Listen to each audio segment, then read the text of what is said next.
So, Baldur's Gate finally returned over a week ago in the form of Larian Studios' reimagining of the D&D fantasy world. At this stage, the game is in early access, and Larian have been very clear that the game is in an early stage and it still has a lot of work to go into it. My aim of this video is to tell you how early access looks, what my experience was with it, why that experience was positive, and why ultimately it's worth your money and time if you're sitting on the fence, and as long as you go in with your eyes open and realistic expectations. The game is full price at £50 British or $60 US, so a lot of people are wondering whether it is for them at this stage. So I won't waste your time talking about who Larian are, the history of D&D and Baldur's Gate. I will just talk about the game in its current state and whether it's worth your time depending on what you want. Of course there will be spoilers throughout this video, as I will talk freely about the content and the story within. After my 20 or so hours with this game and finding one of the endings to the early access, personally I definitely do not regret my purchase, and I will share my thoughts and review my experience of Baldur's Gate 3 early access. For me, it's an opportunity to get involved at the ground level of a great game and help the developer who is really passionate about their project with feedback and support.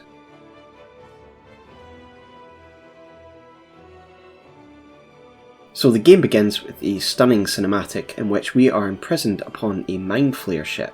There are other prisoners around us, and we get infected by a mind flayer tadpole in a pretty gruesome scene. The ship then appears to attack a town, capturing more people, before being attacked by a Githyanki squad, who appear from a portal from the astral realm. In the ensuing battle, the mind flayer jumps his ship to the Hells, with the dragons in hot pursuit. After meeting up with a Gith survivor, one of the other people who has a tadpole inserted in their eye, we face down the invading imps that have scuttled aboard, and make our way to the bridge of the Nautiloid, where we witness an epic scene of mind flayers facing off against Cambions, before we help the ship jump again out of the Hells, and it crashes in the material world. This is where the main narrative hook commences. Find a way to remove the mind flayer tadpole and its hold over you. We will talk more about the narrative later, but for now let us go back a few steps to the character creation. So in between the cinematic we come to the character creation scene. The long and the short of it is that it is familiar to people who have played other CRPGs, Pillars of Eternity, Neverwinter Nights, other Baldur's Gates or Divinity, etc. However, to me the character creation in Baldur's Gate 3 is close to the best I've ever seen in any RPG. The character models are simply stunning, graphically, and the racial choices here are incredible. From otherworldly tieflings to menacing drow, elegant half-elves, and fearsome Githyanki. Then there's the usual class selection, and we'll see more classes in the future as Larian have confirmed there are more classes to be added when the game is fully released. Your race and class choice are actually quite significant and will affect dialogue choices and how people respond to you, and again I will explore more of this later on. For my first playthrough I went female drow warlock, then I went as a Githyanki warrior, and now I'm currently playing through as a wood elf ranger. These are all unique and memorable characters thanks to the depth of the character creation. They all stand out and look absolutely amazing. After creating your character and their ideal love interest, we jump back into the cinematic. And this is one of the best opening sequences to an RPG I've ever seen. Never mind expecting these kind of visuals, you get an incredible cinematic followed by a dynamic backdrop when you actually start playing the game. You see devil-spawned imps flying around the Nautiloid as well as dragons race through the sky and attack your vessel. The dynamics involved in this sequence is absolutely breathtaking and really brings life to the world that we're in and the tabletop style of this game. After you're done marvelling at the views of Avernus outside and the dragons flying about, you meet one of the first supporting characters, a Githyanki warrior, Lizelle, and this is where you're first introduced to the incredible dialogue system that takes the CRPG to a new level, and I think something that Larian needs to be commended for, because they've taken the CRPG and really tried to move forward with the genre instead of just repeating what's already been done. So instead of having the top-down view we usually get in CRPGs and having just the endless text and clicking through our options, we get a BioWare-esque zoom-in conversation with our characters, and this brings a new kind of intimacy with our characters that you don't often see in CRPGs, and it really gets you involved and attached to your character in a way that other CRPGs haven't done before. Not only this, but the supporting characters themselves are incredibly well acted and all have great individual personalities. Indeed we are. Please, allow me to introduce myself. My name's Astarion. I was in Baldur's Gate when those beasts snatched me. Overall, it allows an immersion that's missing from other CRPGs, and it makes you feel closer to your character and more engaged with the story and the supporting characters themselves. You can really hear the character and the flavour that Larian wanted to get across to these characters because they're so well acted and so well written. However, it's not just your supporting companions that are well acted and well written. Some of the NPCs in this game are absolutely phenomenal. They are very individual and full of character, a lot of thoughts gone into them, unlike other games where NPCs seem almost kind of copy and pasted or phoned in just to fill out the world. One of my favourites, for example, is the Acolyte of Olovatar, the goddess of pain, that you meet, and he's just so wacky and full of character, and just so perfectly acted. But alas, these goblins seem to thrive on the crude and primitive. Pain without purpose is a terrible thing. Wouldn't you agree? Wonderful. You want more? I'll give it to you. Actually, my favourite part of this entire early access comes from an encounter with what appears to be a fairly insignificant NPC, a grieving bard, who's struggling to compose a song for her old mentor in memory of her old mentor. You can then help her find her muse again, and it results in an incredibly moving scene where she drops an absolute banger.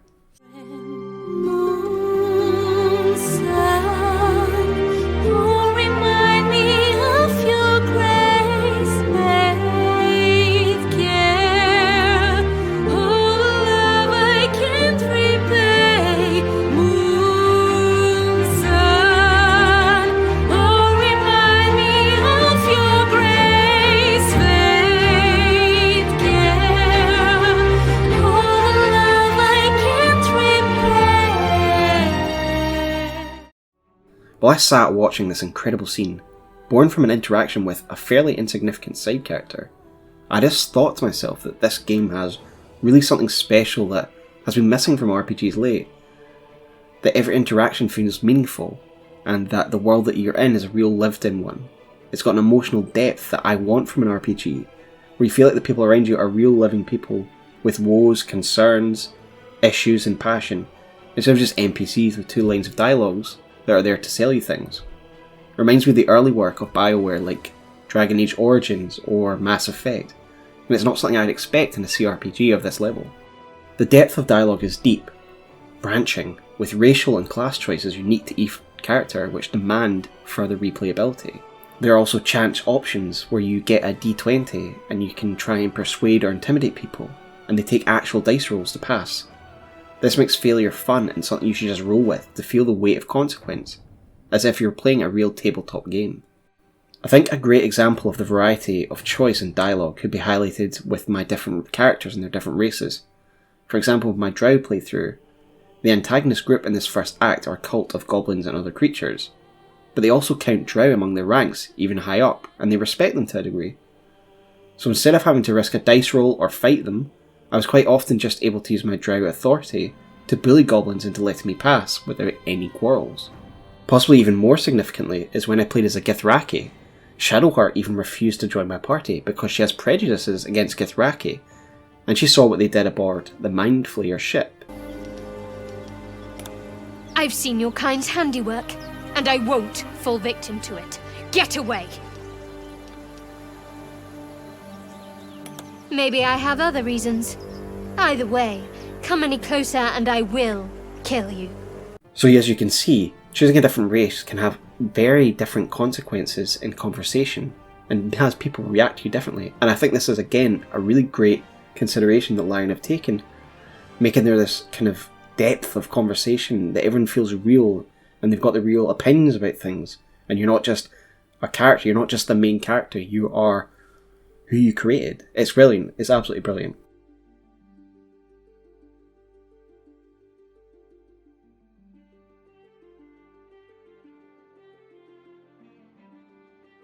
So now let's look at the narrative and environment and the quests. So the main narrative hook for the game is tied up with Mind Flayers and working out a way to cure yourself and the other survivors of the crash. Yet despite this fascinating overarching arc, which is a great hook, Larian manages to create a series of interesting subplots where you deal with other characters and their crises, while on your path to figure out how to stop yourself becoming a Mind Flayer. The quests themselves have many different branches, different ways to approach them. You can just go in, guns blazing, and kill everyone. They're beautifully written, and as mentioned before, they're well acted by the supporting cast. There are also plenty of side quests, bosses, encounters, and secrets for you to find in your travels that'll keep you busy. The area itself that you find yourself in for the first area is really well designed.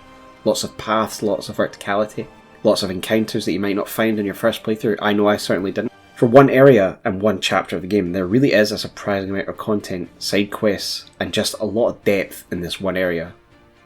The quests really can vary from game to game. Sometimes you risk it all on the roll of a dice, where if you fail, you'll be committed to combat that you might not have on another playthrough. Every decision is meaningful, and every character has their own agenda, and they're not just going to let you get your way just because you're the protagonist. If you fail to persuade them, they will attack you, and they will fight you. To them, you're not the hero, you are an enemy. And it feels real, and again, I have to commend Larian for the writing and the fact that each decision has a bit of weight to it. As for the environment itself and the design of the map and everything, I just can't praise it enough for really lifting the whole genre of CRPG. When I played Neverwinter Night years ago, I never thought I'd see a game like it that would have the kind of style of top-down RPG, but the dynamicism that this game has is incredible. When you're on the Nautiloid seeing the hells race past you, or when you're in the wilds and you see a waterfall moving perfectly and reacting. It just is an incredible environment, and it's just lifted the whole genre from looking just like a tabletop game to merging that genre with something that's more alive and real. And it's just incredible design. I can't praise it enough.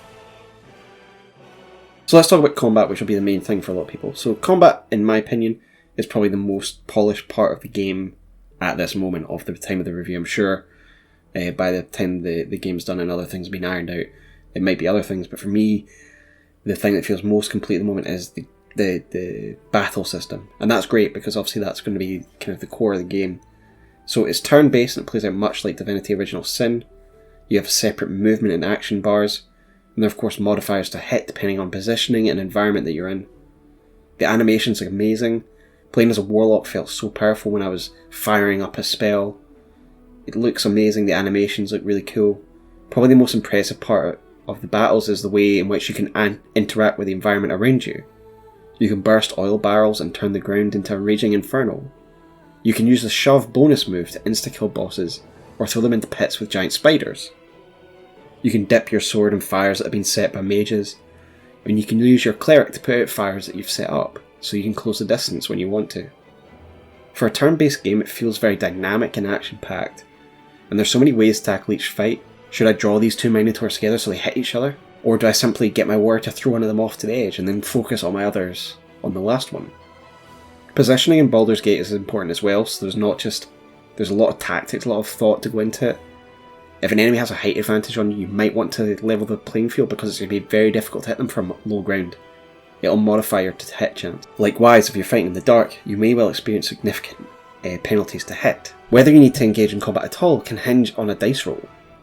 For example, on a playthrough, I was travelling through an area called the Underdark, and just walking around I failed a perception roll, meaning my character didn't perceive a Dwegar ambush until it was sprung, and it destroyed my entire party. I was killed, so I had to reload.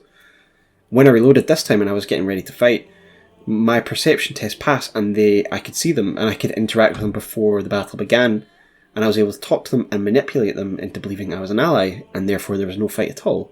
And then I stole their boat. So, very different results there just on a dice roll, the perception dice roll.